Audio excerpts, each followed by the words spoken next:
In this episode, we speak with Michael Kumin, Managing Director at Great Hill Partners, which he joined in 2002.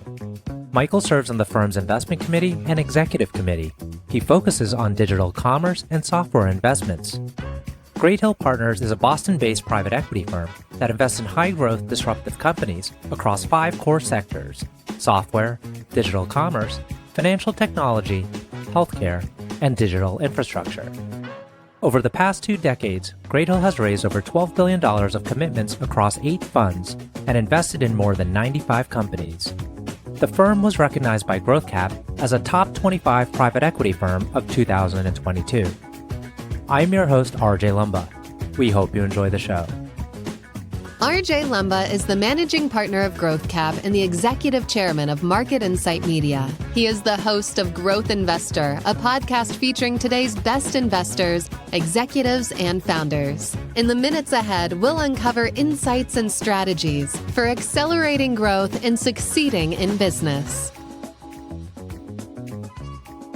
Michael, thank you so much for taking the time to chat with us today. It's a delight to be with you. Nice to be here.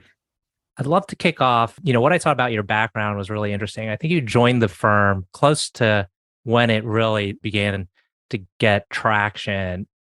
I'm sure the firm looks a lot different today than it did then. Tell us a little bit about the beginning stage and then the journey and where it is today. Sure. Now you're taking me back in the Wayback Machine here. We've been around for over 20 years, since really the late 90s, and I joined in 2002. So we've been around for a few years at that point, but as you said, very early in our evolution.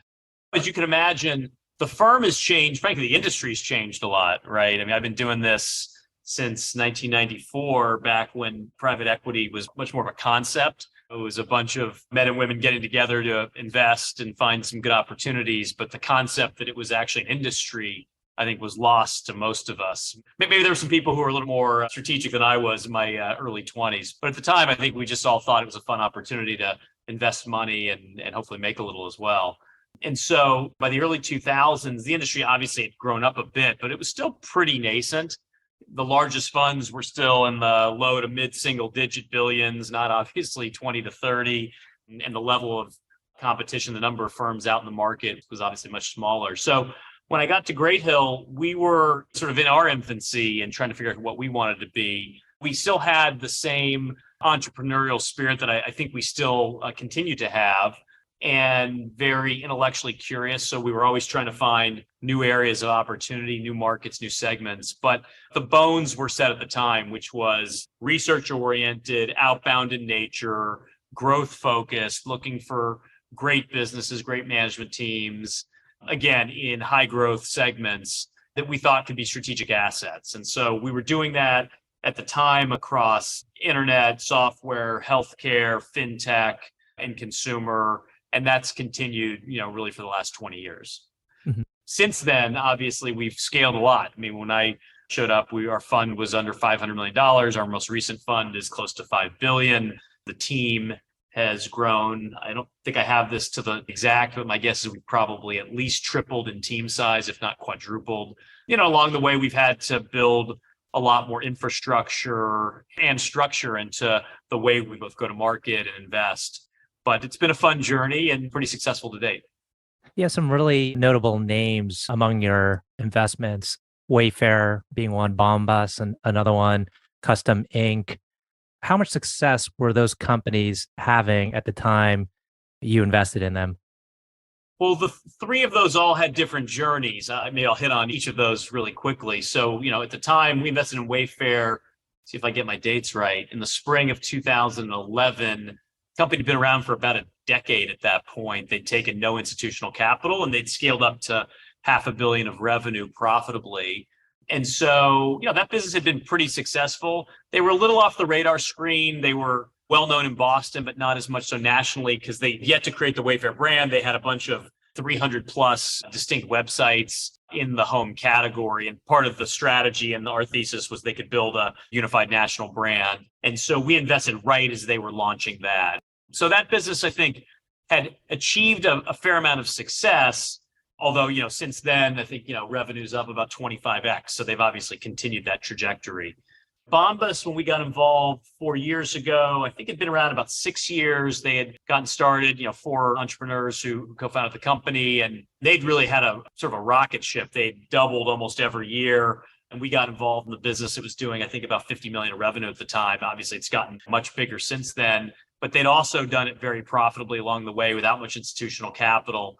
And they'd achieved success, I think, in their sort of core sock market. Since then, they've broadened out considerably into other products like underwear and t-shirts and slippers, and obviously scaled the business tremendously. So again, they'd achieved some success, but where Great Hill lives is really in that scaling inflection point. The good to great concept, the small to mid-size to large is where we really end up participating. And, Custom Ink had been around for about 15 years. It was founded by Mark Katz a couple years out of his dorm room as a Harvard physics major, left Wall Street after a couple of years and decided to get into the custom printing market, focused on apparel. And so that business had also gotten to a fair amount of scale, hundreds of millions of dollars of revenue. And he had raised some money along the way, but not a tremendous amount of capital, been pretty capital efficient. But again, the idea was that we could create a national branded leader in a pretty fragmented category. So I think that's a consistent theme. You'll hear that across the digital commerce types of companies, which you've raised. You'd hear that in our fintech companies or our healthcare companies or our software companies. It's getting these businesses that have really good market position with tremendous momentum that maybe aren't quite yet mature, a little bit more adolescent. If you sort of drew a parallel to your kids, we specialize in taking those adolescent companies with great momentum, great product, great technology, and taking those to be fully scaled assets. And that's really where we live in the market. It's always surprising to see these companies that have already a tremendous amount of revenue that they're generating, and yet haven't taken in any capital. Do you still see that, given how competitive it is in the overall private equity and growth equity market? Yeah, I mean, there are a number of companies. It's not just that they haven't taken in no money. The question is, have they been capital efficient? I think what we saw over the last 2 or 3 or 4 years, and you see these in these cycles, in these bubbles, when capital is cheap, and certainly, the Fed keeping rates as low as it did for as long as it did, you saw an influx of capital. Cost of capital went down considerably. And so people took advantage of that by raising lots of money. The issue is it tends to produce bad habits. And when you're forced to actually be capital efficient, you have to make certain decisions and trade-offs, but generally you end up running a better business. And that business then has the ability to scale. And so we've tended to focus a little bit more on those types of companies. There will certainly be businesses that we invest in where we're buying from venture capitalists or from private equity firms. But we do frequently do deals with founder-owned companies or significantly founder-held companies that have been a little bit more efficient and deliberate in how they've gotten to where they've gotten to. Mm-hmm. Great Hill has had a very strong reputation for its entire existence. And I've known people who have come from there and gone on to do different things. You've stayed there the large majority of your career, and the folks I've met there have been tremendous, just like great people. Can you tell us a little bit about the culture at Great Hill?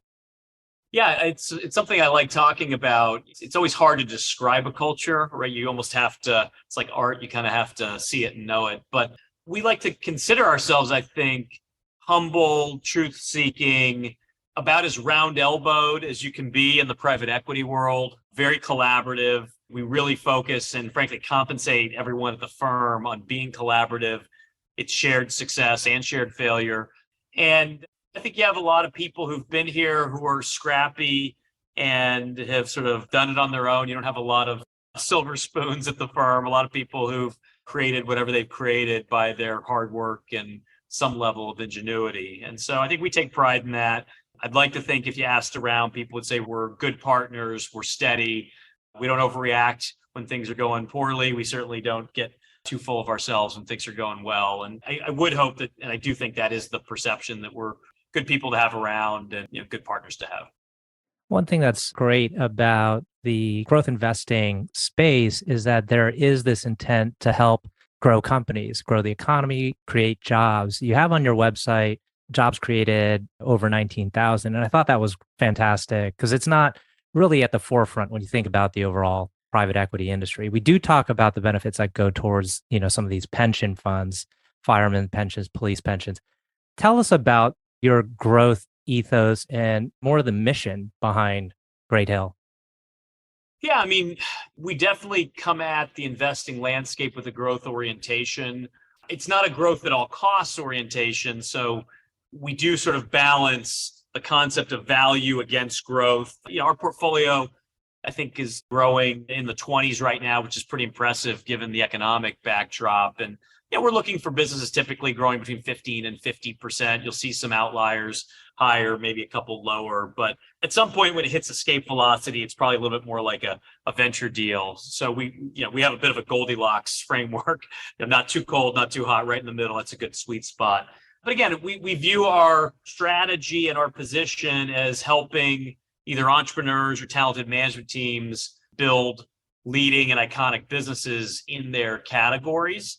And unlike some other firms, I think really have a blueprint. We have a playbook, meaning we have some repeatable strategies that we apply across the portfolio, but we do believe that every company is unique and distinct. And we try to create a bespoke, tailored approach to each of those companies. So it's a combination of art and science. The science is all of the repeatable processes that we've developed over the years, but we do really try to diagnose and assess the company's needs and opportunities at an atomic individual level. And I think that plays well with entrepreneurs and management teams. They don't really want to feel like they're a widget. And we don't believe that that's, at least in our opinion, the best way to attack the growth market. Having spoken to a lot of investors over the years, I feel like everyone has their own favorite portfolio company or case study of something that was really challenging and then they were able to really succeed in the end. Do you have a case study like that? Well, I could probably give you 20. I mean, I think something that's at least recent I'm really proud of is really across a couple of companies, but the pandemic definitely tested the mettle of certain companies and certain management teams. Now, we had a lot of companies in the pandemic that had substantial tailwinds as either there were shifts to e-commerce or movement from on-premise to cloud or things in healthcare, other things where we were beneficiaries. And we also had some companies that really got hit. Two of which I'll talk about. The first is Custom Ink, which you mentioned, which is a customized apparel and merchandise business focused on groups and group events, activities, et cetera.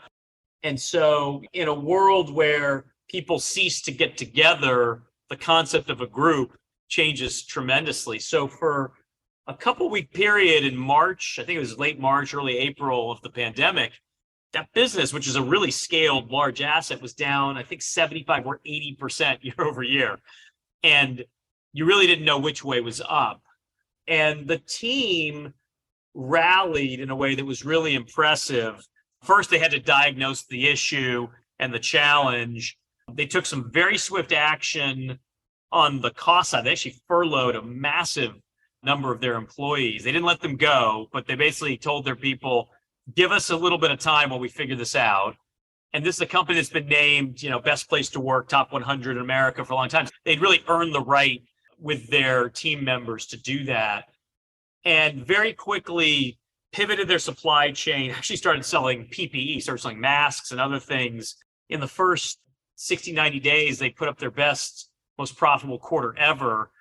And in the time it took to do that, they also formulated and figured out where the remaining demand in their core market was and attacked that.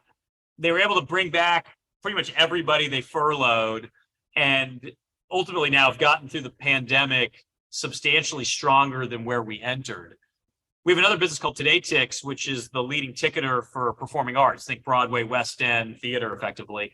That's a business that went from growing incredibly quickly, doing great, to having approximately $0 of revenue for over a year. And so again, you learn what your teams are made of. They also tightened their belts, but they went on the offensive. We bought some companies, we migrated some technology platforms and repositioned the business, or at least solidified our position in the market such that when the industry reopened here over the last 9 months, the company's now substantially, again, better off than where we entered, massive market share gains. And so you never know what shoe is going to drop in this industry, whether it's a recession, whether it's a cyber attack, whether it's a employee issue, you name it. I have to say, I didn't expect there to be a airborne virus being transmitted globally. That wasn't in the risks and opportunities section of our investment committee deck. But it's nice to see that when you invest in good assets and back great teams, those are usually good formulas for success. And even in the most dire environment, I think that's been validating. That's very interesting to hear what actually was the end result. I'm sure during the time you were probably heavily involved in conversations or thinking through what the right next step should be. Can you tell us a little bit more about that situation, how you were able to work with your management teams? Yeah, and look, some of it's hand-to-hand in the trenches combat where you're getting in with them and really figuring out where the levers are in a business.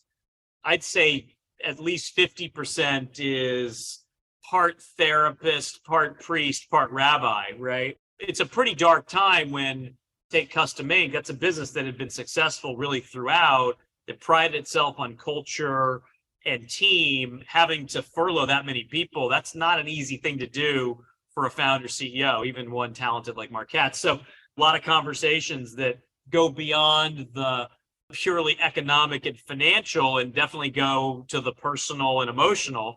And, that's a part of the business that people probably don't appreciate, the interpersonal part, especially as a private equity investor.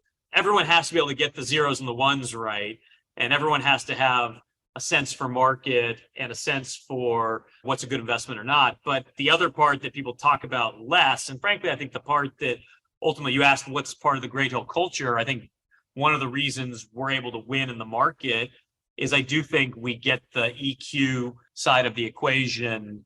I wouldn't say we nail it. That would be probably overly boastful, but I do think we're cognizant of it and we're pretty good at that part. Are there certain areas of technology now that are super interesting to you?